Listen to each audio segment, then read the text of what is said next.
Vamos a leer versículo 1 al 11. Por tanto, si hay algún estímulo en Cristo, si hay algún consuelo de amor, si hay alguna comunión del Espíritu, si algún afecto y compasión, aquí leemos en el español, pero si usted lee el griego, la idea no es si lo hay, no, ya que lo hay, ya que es así, ese es el énfasis. Haced completo mi gozo, siento, del mismo sentir, conservando el mismo amor, unidos en espíritu, dedicados a un mismo propósito. Esto, ante los ojos de Dios, es importantísimo, la unidad de su iglesia. Ahora, ¿qué es lo que se opone a tal cosa? Nada hagáis por egoísmo, por vanagloria, sino que con actitud humilde cada uno de vosotros considere al otro como más importante que a sí mismo, no buscando cada uno sus propios intereses, sino más bien los intereses de los demás. Haya pues en vosotros esta actitud que hubo también en Cristo Jesús, el cual, aunque existía en forma de Dios, no consideraba el ser igual a Dios como algo que aferrarse, sino que se despojó a sí mismo tomando forma de siervo, haciéndose semejante a los hombres y hallándose en forma de hombre, una naturaleza humana, se humilló a sí mismo, haciéndose obediente hasta la muerte y muerte de cruz. Por lo cual Dios también le exaltó hasta lo sumo y le confirió el nombre que es sobre todo nombre, para que en el nombre de Jesús se doble toda rodilla de los que están en el cielo y en la tierra y debajo de la tierra, y toda lengua confiese que Jesucristo es Señor, para gloria de Dios Padre. Vamos a tener un momento de oración.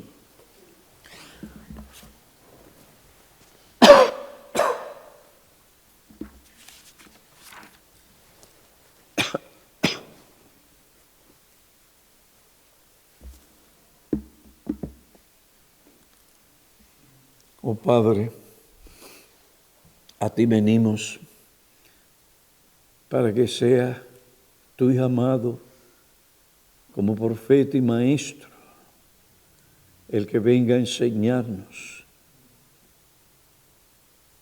su palabra, tu palabra. ¿Quiénes son los hombres? Somos insuficientes. Y por esta razón venimos a ti, para pedirte aquello que tú quieres dar a tu pueblo. La enseñanza, el buen alimento, sólido, puro de tu palabra. Que ésta nos santifique y que obre salvación en los perdidos. Que nos lleve a apreciar más, amar más y a servir más y a obedecer más a Cristo, que murió por nosotros, para tener un pueblo celoso de buenas obras. Ven y asiste a tu siervo. Te lo pedimos en Cristo. Amén.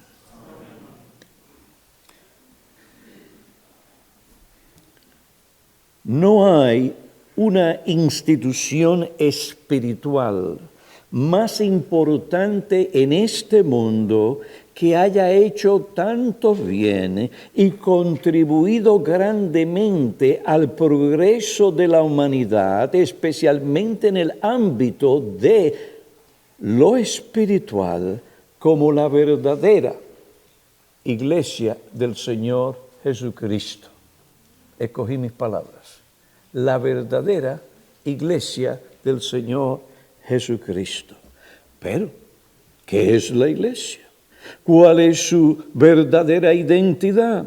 Su gloria más sublime, su mayor ministerio, su tesoro más valioso y su hermosura más atractiva.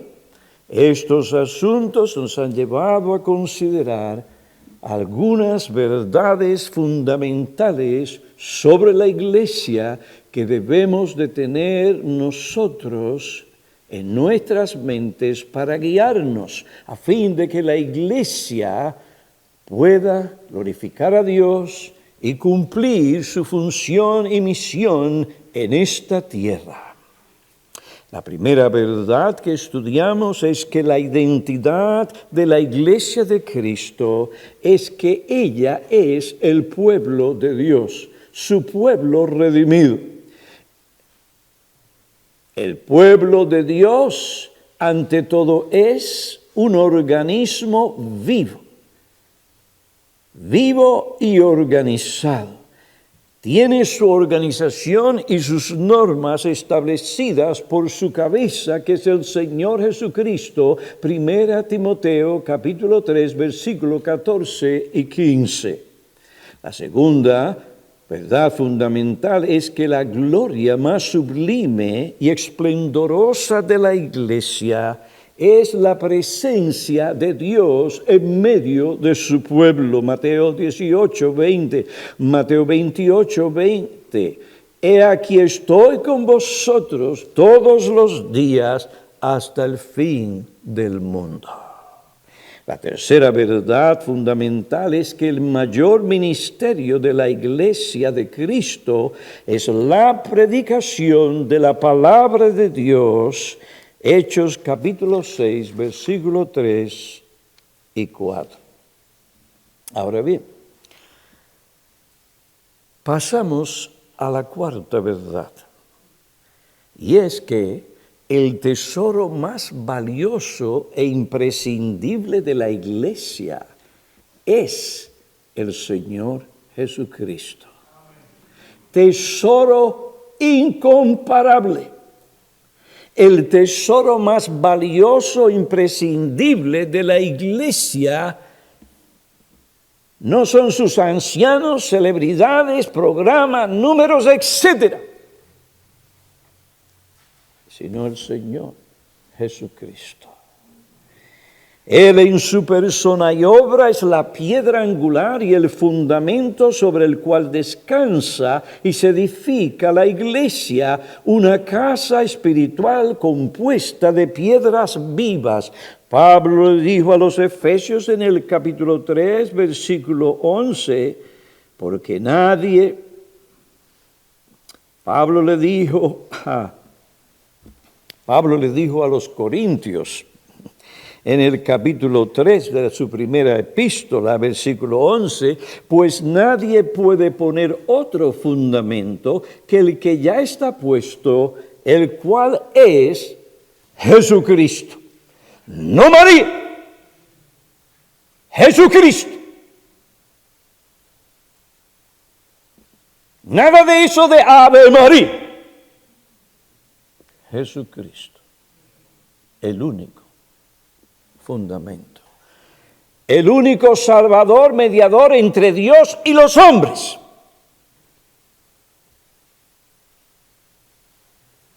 El Señor Jesucristo.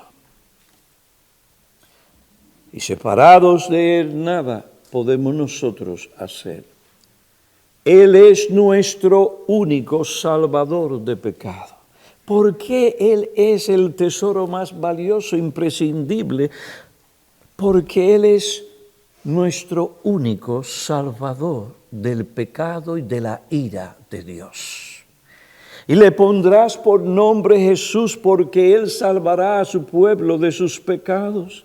Sí, el énfasis en este versículo no es en ninguna otra cosa, ser, etcétera, que Cristo, Él mismo y no otro, es el único que salva. Él salva de la culpa, contaminación, poder y consecuencias del pecado. Su obra vicaria expiatoria salva al pecador contrito, arrepentido, que cree en Él, Hechos 20, 21. Sin Él no hay salvación. No hay salvación de pecados. No hay salvación de la ira de Dios. No hay salvación de la muerte. La muerte eterna. Hechos 4:11, versículo 12 también. Este Jesús es la piedra desechada, pero ha venido a ser la piedra angular, y en ningún otro hay salvación, porque no hay otro nombre, otra persona bajo el cielo dado a los hombres en el cual podamos ser salvos. Solamente en Cristo, solamente en Él hay salvación y vida en Él. No hay otro nombre, otra persona. Todo lo que ese nombre representa, no hay otro nombre dado a los hombres. En eso ese corito está correcto. Solamente en Cristo, solamente en Él. Y se trata de la salvación del peor mal que aflige al hombre, el cual le destruirá eternamente en el infierno, un lugar de tormentos. Niños, jóvenes, escuchen. Hay tal cosa como un lugar eterno de tormentos, que Cristo, Jesucristo, llama infierno. Hay un punto en este universo, un lugar de tormentos indescriptibles, incesantes y eternos, donde Dios ha de derramar eternamente su furia y su ira contra el hombre pecador por su pecado. Se ha establecido que los hombres mueran una sola vez y después de esto, el juicio. No es aniquilación, no sales de la existencia. Tu alma se separa de tu cuerpo, pero es una alma inmortal.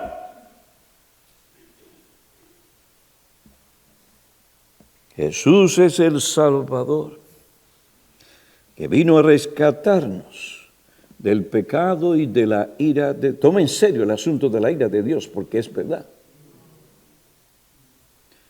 Jesús el Salvador, su nombre revela su misión de Salvador y el poder omnipotente que Él tiene para salvar al pecador. Solo Dios puede salvar. Nadie ha podido ni podrá, por más que quiera. Vete al cementerio y empieza a hacer todo lo que tú quieras para integrar ese cuerpo y que resucite. No. Así es con el hombre muerto en sus delitos y pecados. Por más que usted le grite, le diga y le hable, a menos que Dios tome su palabra para salvarlo y le dé vida, no puede ser salvo. No puede recibir vida. No solo tiene Él el poder para sanar al hombre de los efectos del pecado, sino también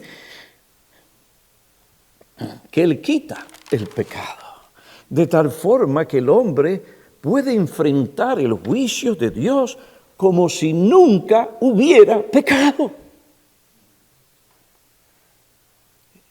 Esto Jesús lo hace restaurando al hombre a una relación correcta con Dios por medio de su poder y de su obra redentora.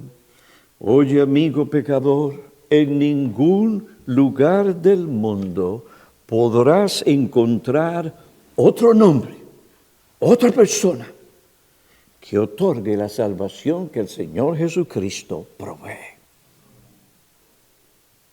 Confiesa y arrepiéntete de tus pecados y cree en Él y serás salvo. Oye bien, te lo repito, no hay otro nombre, no hay otra persona bajo el cielo en el cual podamos ser salvos. El Evangelio, el mensaje de la salvación es exclusivo.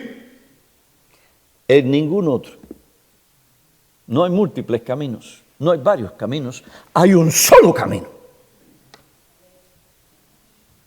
Como otro dijo, los cristianos predican un Cristo exclusivo en una era inclusiva. Debido a esto, a menudo se les acusa de tener mente estrecha y hasta de ser intolerantes. Algunos dicen que muchos caminos llevan a la cumbre del monte de la iluminación religiosa. Entonces, ¿cómo se atreven los cristianos a insistir en que Jesús es el único camino? Amigo, la realidad es que solo existen dos caminos religiosos. El camino ancho de las obras, que lleva a la destrucción, y el camino angosto de la fe en el único Salvador, que lleva a la vida eterna. Las personas están en un camino o en el otro. Y te pregunto yo hoy, ¿en cuál camino tú estás? Porque el presidente elegido dice que él quiere hacer buenas obras. Tú haces buenas obras. Hay una garantía de que esa es salvación por obra. Pero él no es el único que piensa de esta manera. En cierta forma, todos nosotros somos católicos romanos. En lo que respecta a nuestro corazón. ¿Qué voy a hacer? ¿Qué debo hacer yo? Se trata de mí. No. Ese es el camino que te llevará a la destrucción, porque no hay nada que tú puedas hacer para salvarte del pecado, su contaminación, su poder y la ira de Dios que vendrá por el pecado. ¿Quién te enseñará a afrontar o enfrentar la muerte cuando llegue? Solo Jesucristo, porque Él venció la muerte. Te pregunto, ¿en cuál camino estás tú? ¿En el camino de las obras? Entonces escucha con atención lo que Dios dice en su palabra, porque concluimos que el hombre es justificado, perdonado y declarado justo por la fe y no por las obras. No hay nadie que haga lo bueno desde la perspectiva, visión de Dios y la realidad. No hay quien haga lo bueno delante de Dios, que crea los méritos para ser aceptado por Dios. Toda obra, por más buena que sea, y hay obras relativamente buenas, todas están manchadas de una forma u otra con el pecado. Nuestras mejores obras son como trapos de mujer menstruosa, apestosos y sucios. Pastor, usted está fuerte. No, ese es el lenguaje de Isaías, el profeta. Nadie puede ser salvo por sus obras. Ahora, porque el Señor Jesucristo es el único salvador del pecado que nos libra de la ira venidera y nos restaura una relación correcta con Dios. Él es el tesoro más valioso e imprescindible de la iglesia, del pueblo redimido por Dios. Ahora Él no es solo nuestro Salvador, sino que también Él es nuestra vida. Él es nuestra vida. Sin Él no hay vida. Él dijo, yo he venido para dar vida en abundancia. Él es nuestra fuente de vida abundante y espiritual. Él dijo, yo soy la vid verdadera, vosotros los sarmientos o las ramas. El que permanece en él da fruto, porque separados de mí nada podéis hacer. Juan capítulo 15, versículo 5. El Señor usa la metáfora de la vid para mostrarnos que así como la vid es la fuente de donde procede la savia que da vida a las ramas, de lo cual vendrá el fruto, así Él es fuente de vida espiritual para aquellos que Él salva. Esa savia o vida espiritual que el creyente recibe de Cristo es lo que le capacita para dar frutos espirituales, como el amor, versículo 12 de este capítulo 15 de Juan. La obediencia, 10, versículo 10. Fruto de servicio cristiano, versículo 16. Estos frutos incluyen palabras y buenas obras, todo ello nacido de la fe, de acuerdo con la ley de Dios y hecho para su gloria.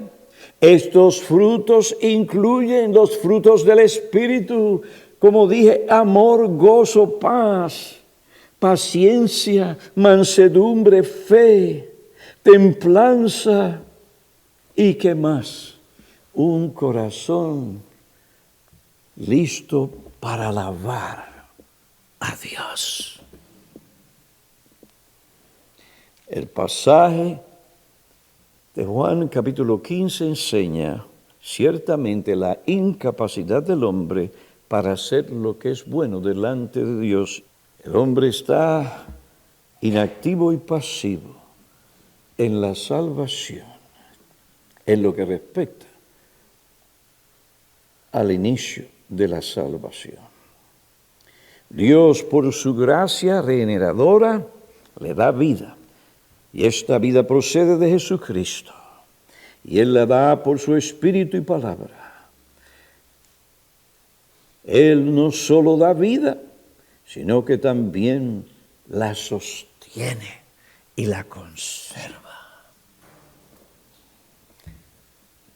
Y vamos a 1 de Pedro, capítulo 2, versículo 4, dice, viniendo a Él, la piedra viva. Es decir, que el cristiano continuamente viene a Él y de Él recibe vida. Cristo sostiene la vida. Mencioné 1 de Pedro, capítulo 2, versículo 4. Ahora bien, sin Él nada podemos hacer. Él también da guía, dones y todo lo que la iglesia necesita en su vida aquí y para servirle a Él. Salmo 23, que habla del Señor Jesucristo como buen pastor, el pastor de pastores, el buen pastor. De Juan capítulo 15, Jehová Jesús es mi pastor. Y nada que realmente yo necesite me faltará. Y el Salmo 23 empieza a explicar todo lo que es esto. Nada me falta. Sin el Señor estamos perdidos. Sin el Señor no tenemos poder. Pero el que está en el Señor por la fe, unido a Él por su Espíritu, puede decir lo que Pablo dijo, todo lo puedo en Cristo que me fortalece, que me da poder. No, pero es que yo no puedo porque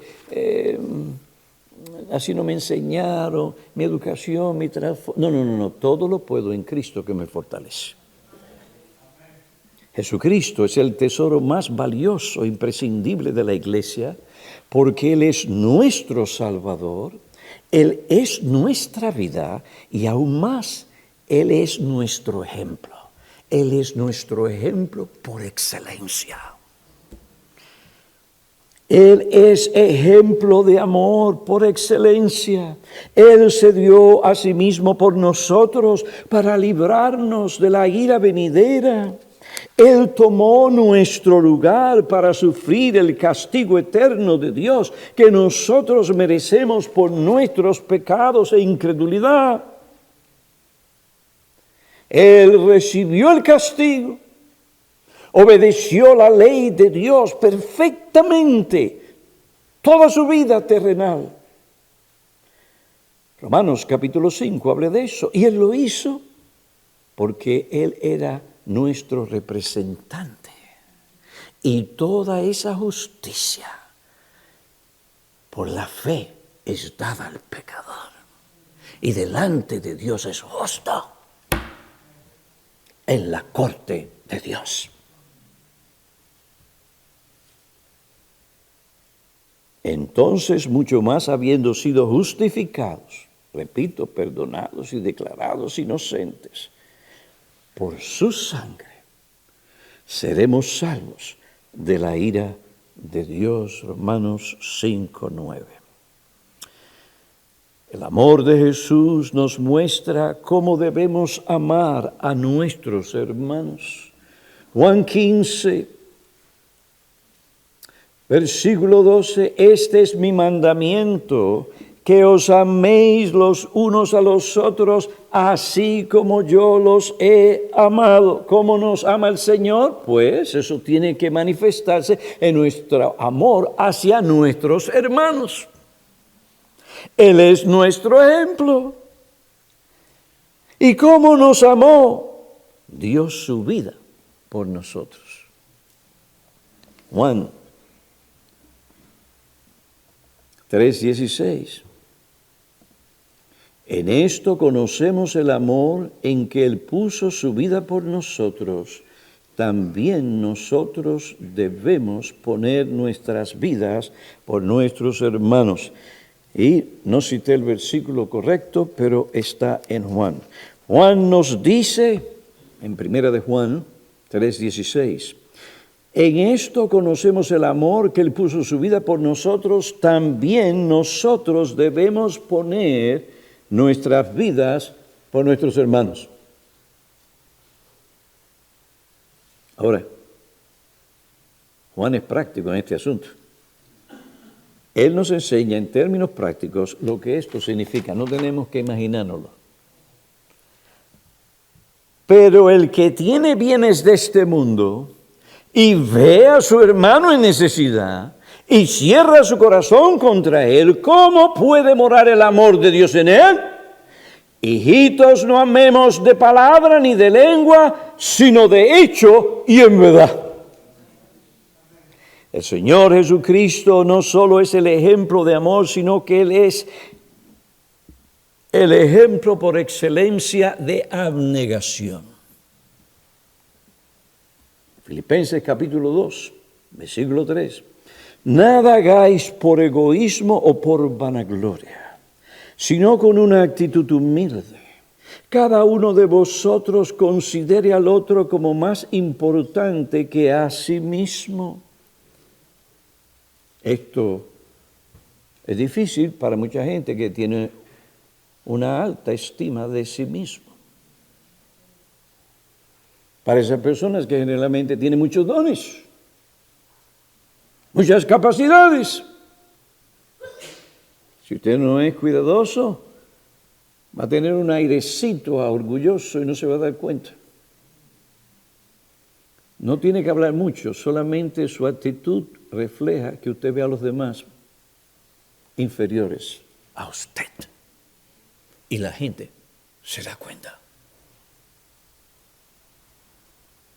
Nada hagáis por egoísmo o por vanagloria, sino con una actitud humilde.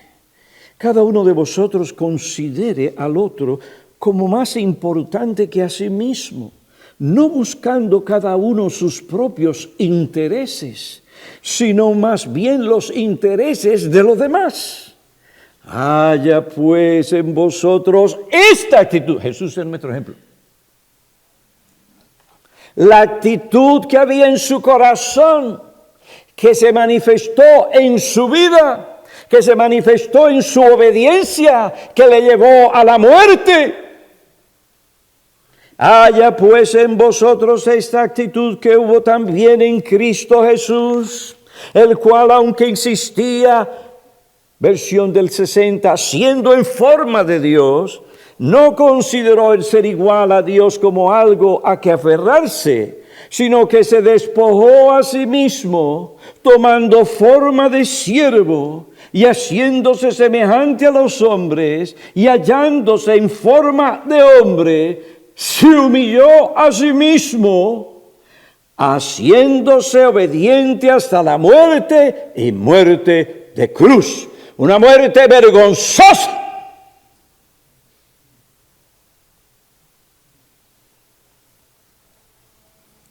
Ahora, en este pasaje Pablo exhorta a los creyentes a no ser egoístas.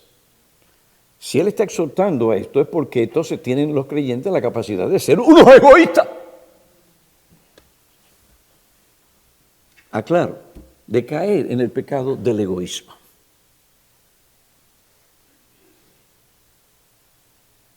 Pablo en este pasaje exhorta a los creyentes a no ser egoístas, a centrarse en sí mismos. Aquí él condena ese egoísmo que lleva a una persona a considerarse más importante que los demás. Esta persona se centra en buscar sus propios intereses. Es pronta en demandar e insistir en sus derechos y libertades, sin considerar cómo esto puede afectar a los demás o al reino de Dios o a la iglesia. Según el apóstol, esta no debe ser nuestra actitud. Él nos exhorta a seguir el ejemplo por excelencia de abnegación de nuestro Señor Jesucristo. Él toma el tiempo para hablarnos de esto, el lenguaje y las cosas que Él dice. Esto es algo muy importante. Este pasaje está lleno y rico de muchas verdades importantes que deben gobernar la mente, el corazón y la conducta de cada creyente. Eso era norma de los apóstoles, que cuando exhortaban a los creyentes, terminaban en ¿quién? Aquí está el ejemplo, Jesucristo. Él no buscó sus propios intereses, sino los de los demás.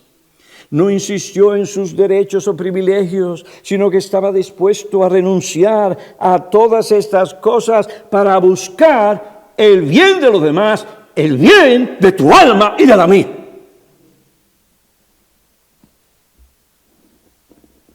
Aunque por su naturaleza divina Él es Dios, Él no consideró el ser igual a Dios como algo en lo que Él tenía que insistir o aferrarse.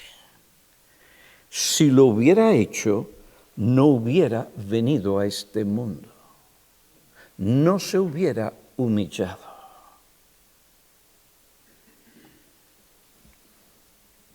No hubiera venido a este mundo a ser humillado y despreciado, o a tomar forma de siervo y hacerse semejante a los hombres.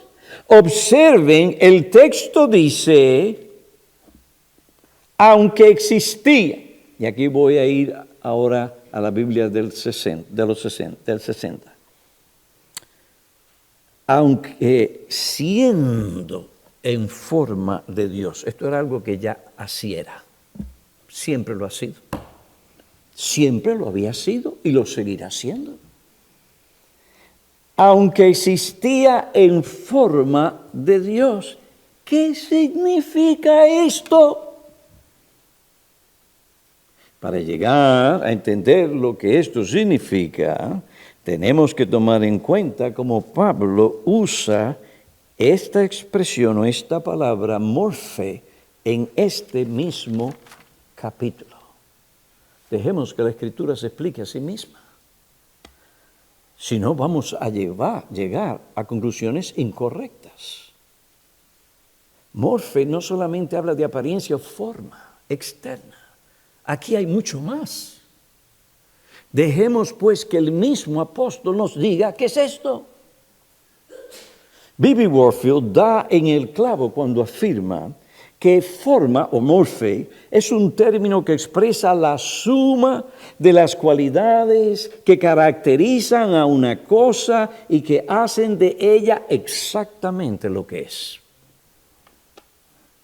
La forma de Dios es la suma de características que hacen del ser que llamamos Dios, específicamente Dios, en lugar de otro ser como un ángel o como un hombre.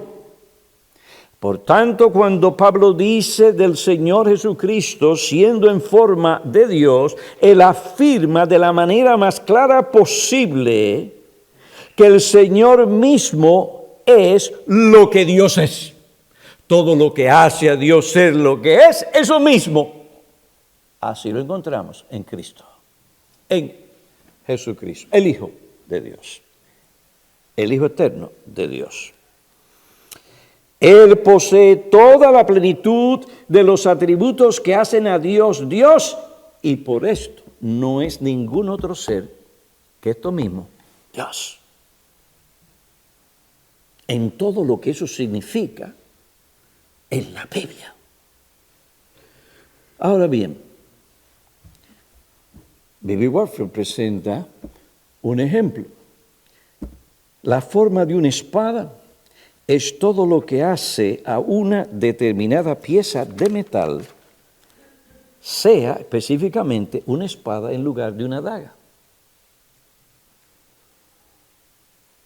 Todas las características que hacen una espada es metal. No es solamente una apariencia de espada, es una espada. Váyase usted a pelear con una mera apariencia de que usted tiene una espada.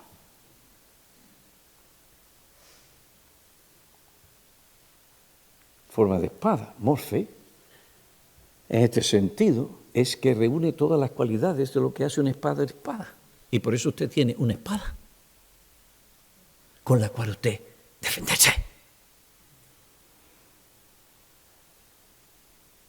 Así también Jesús, Él es Dios, porque reúne en sí mismo todos los atributos y todas las características que hacen a Dios ser lo que Él es, el único y verdadero Dios. Al Pablo referirse al Señor como nuestro ejemplo de abnegación, su mente naturalmente descansa no solo en el hecho evidente que Él es Dios, sino también de que en la plenitud de su ser es Dios. Él era todas estas cosas.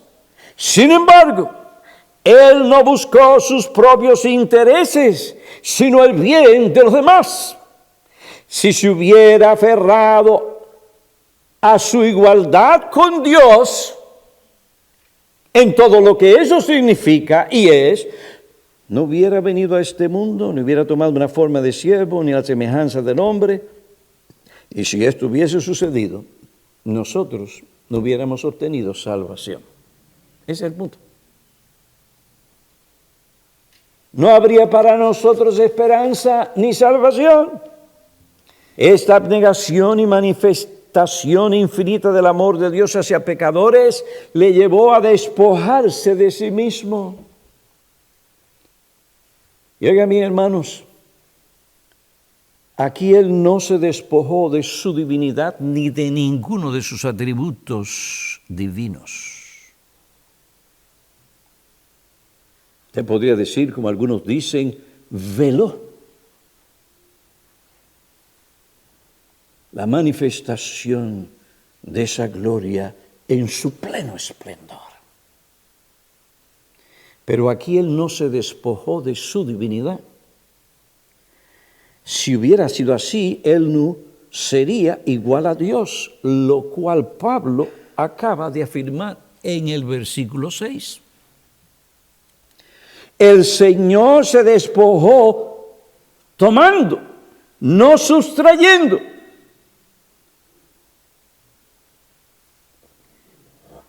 El mismo texto nos dice que Él se despojó a sí mismo. ¿Cómo? No lo deja en el aire, no lo deja así para que tú le pongas lo que tú quieras. No, esto lo dice el texto. Tomando forma de siervo, haciéndose semejante a los hombres, sin dejar de ser lo que Él era. Es imposible que Dios cese de ser lo que Él es.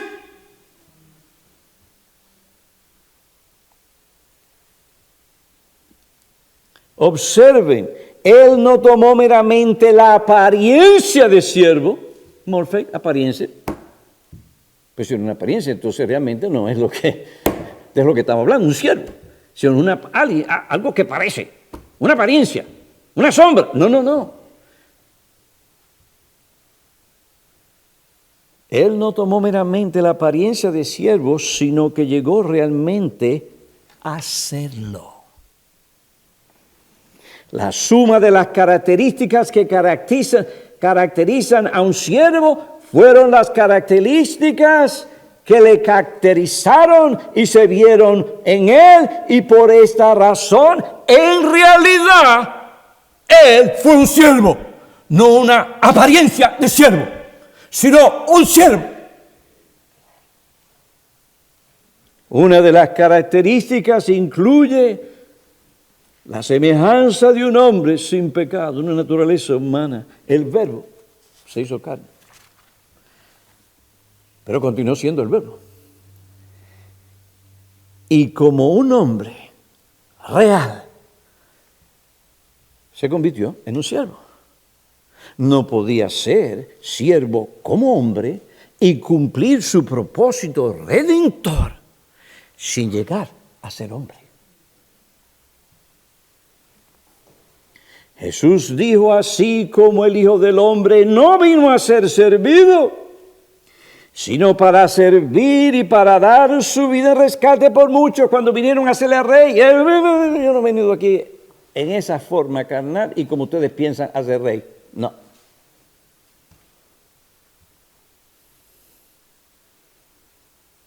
Mi camino a la victoria, mi camino a la exaltación, es el camino de la abnegación, del sufrimiento y de la muerte. Eso es lo que honra a Dios. Eso es lo que nosotros necesitábamos para nuestra salvación.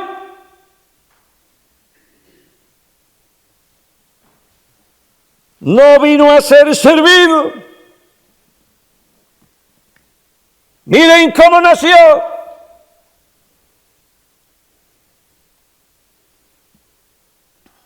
En un establo. Miren cómo vivió. No tenía ni una casa, propiedad, con título.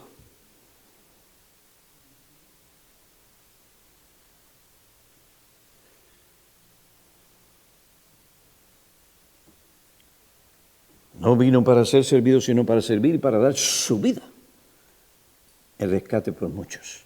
Él no buscó sus intereses, sino los intereses y el bienestar de otros.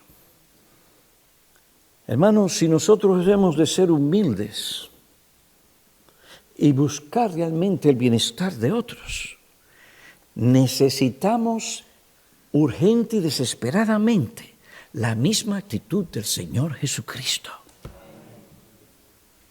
No podemos estar todo el tiempo insistiendo en nuestros derechos, privilegios, libertades. Si ha de haber unidad en la iglesia, como el texto dice en Filipenses 2, siendo del mismo sentir, conservando el mismo amor bíblico, unidos en espíritu, dedicados a un mismo propósito. Lo que no es una opción para la iglesia, sino un mandato, Filipenses 2:2. El espíritu de amor y abnegación del Señor Jesucristo tiene que ser imitado. Pablo tenía esto en su corazón cuando escribió a los filipenses. Parecía que esa unidad en esta iglesia estaba comenzando a deteriorarse. Y viene y dice en el capítulo 1, versículo 27, solamente comportaos de una manera digna del Evangelio de Cristo, de modo que, ya sea que vaya a veros o que permanezca ausente, pueda oír que vosotros estáis firmes en un mismo espíritu. Vosotros, esa mentalidad colectiva de cuerpo, tenemos que asimilarla, hermanos, no solamente como individuos, sino como cuerpo.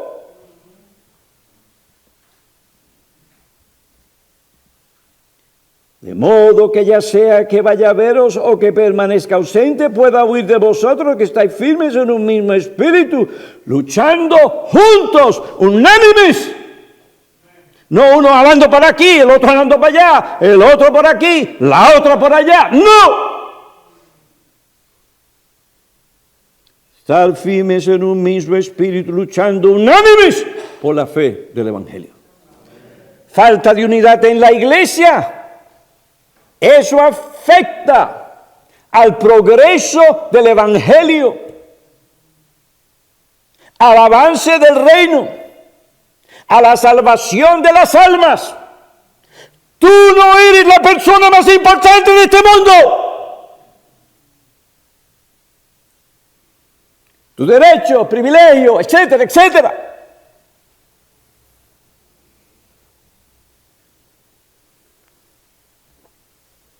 Pero hay cristianos que se portan de esa manera.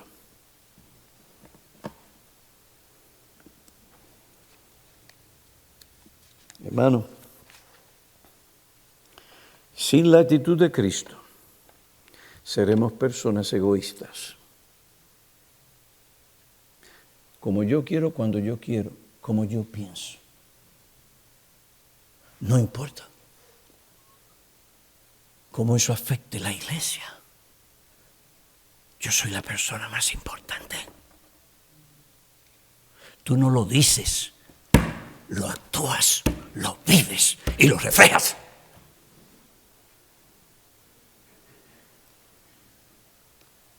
Sin esa actitud humilde, abnegada de Jesucristo, estarás murmurando, estarás quejándote de que si no te reconocieron, de que si no te trataron bien, de si que no vieron tus cualidades, tus títulos.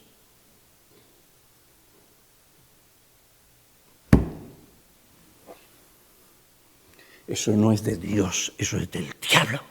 Y si ustedes padres permiten que sus hijos piensen y insisten en tal cosa, les están haciendo un gran daño. Y si son hijos creyentes, no les están ayudando. No hay iglesia perfecta.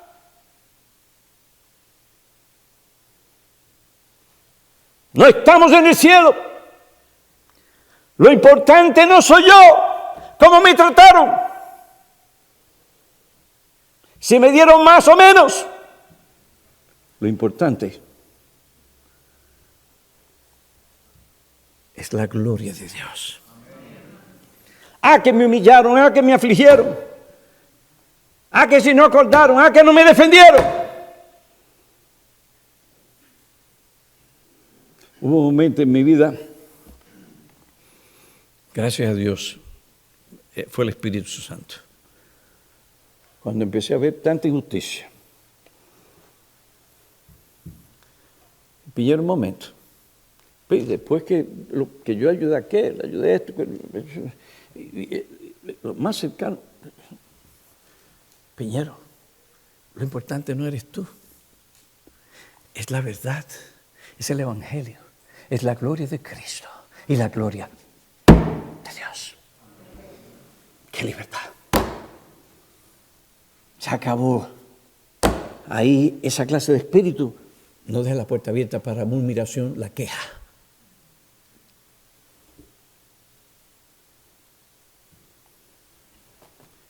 Pero para esto tenemos que humillarnos, ser humildes. Yo no soy la persona más importante de la iglesia, ni en el reino de Dios. Jesús no se aferró a su igualdad con Dios, era suya. Pero se negó en el sentido de la plena manifestación de su gloria aquí en la tierra. se humilló. ¿Y cómo se humilló?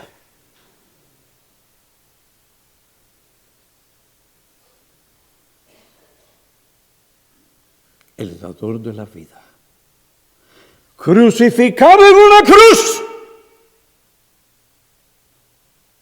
vergonzosamente, pero él vio más allá de lo que le estaba pasando. Hebreos 12 nos dice que él gustó la muerte por causa de nosotros.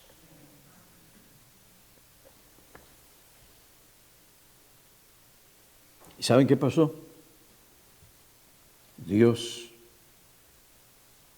cumple su promesa. Él honra a aquellos que le honran. El diablo le dijo a Jesús en la tentación: todo esto te voy a dar si tú me sirves. El mundo te dice a ti: si tú me sirves, si tú das placer a tu carne, si tú te entregas a tu trabajo, tu dinero, y eso.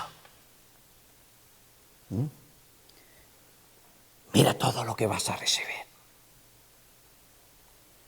El Señor rechazó todo esto. Él estaba diciendo, el diablo: tú no tienes que sufrir ni humillarte para recibir todo esto. Es una mentira, un engaño, siempre es así. El maligno siempre engaña, porque nada le pertenece a él. ¿Y saben qué pasó? Por lo cual también lo exaltó hasta lo sumo y le confirió el nombre que es sobre todo nombre, para que al nombre de Jesús se doble toda rodilla de los que están en el cielo y en la tierra y debajo de la tierra, y toda lengua confiese que Jesucristo es Señor, para la gloria de Dios el Padre. Y esa exaltación comenzó después de 3 días de estar muertos. Se levantó de entre los muertos, cuerpo y alma humana unidos a su persona, unidos 2 naturalezas en una sola persona para siempre. Ascendió, se sentó a la diestra del Padre en las alturas, y Dios le concedió todos los mundos. Déjate del milenio, no. Hoy Cristo es Rey. Hebreos capítulo 2, porque gustó la muerte, fue coronado de gloria, victoria y triunfo. Y todo aquello por lo cual él pide al Padre, el Padre se lo da, se lo está dando. Y continuará hasta que el Señor regrese, y allí será todavía más exaltado.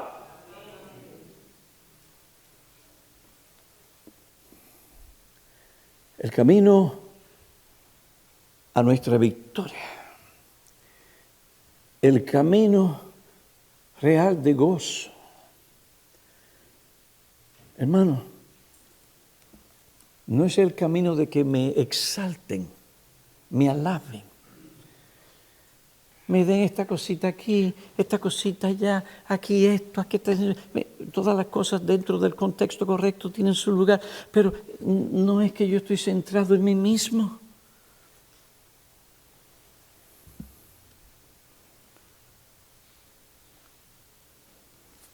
¿Quién eres tú? ¿A qué te aferras? ¿Qué tú le permites a tus hijos? Creyentes y no creyentes. Murmuración, queja.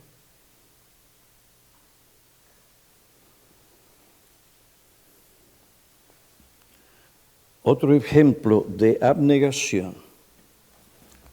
Segunda a los Corintios capítulo 8, versículo 9. Porque conocéis la gracia de nuestro Señor Jesucristo, que siendo rico, sin embargo, por amor a vosotros, se hizo pobre. No insistió, se hizo pobre. Si tú no meditas en estas cosas, no podrás servir a Cristo como Él te llama a hacerlo. ¿Qué clase de iglesia queremos ver aquí? Que se distinga por esto, no por sus números, sus celebridades, sus programas, su planificación de edificios y estructuras.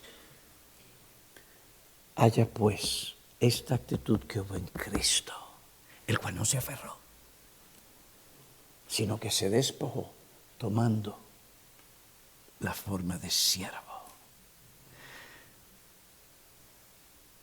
Los discípulos, en un momento dado, se olvidaron de estas cosas.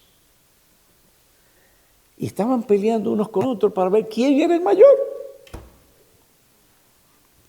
¿Quién era el mayor entre ellos?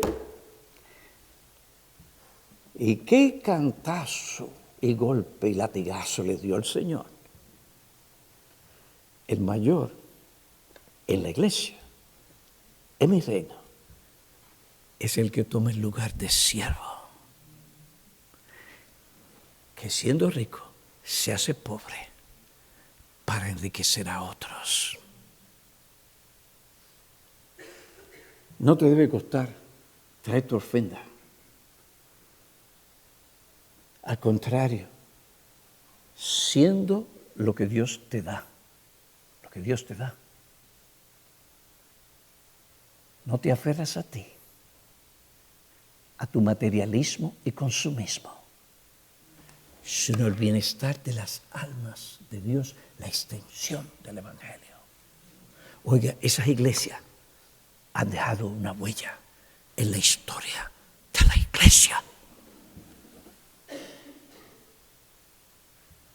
Su ejemplo fue Cristo. Hay otras cosas que se pudieran decir, yo las tengo, pero tengo que terminar ahí. Oh, que el Señor nos conceda a nosotros el Espíritu de nuestro Señor Jesucristo. Oremos.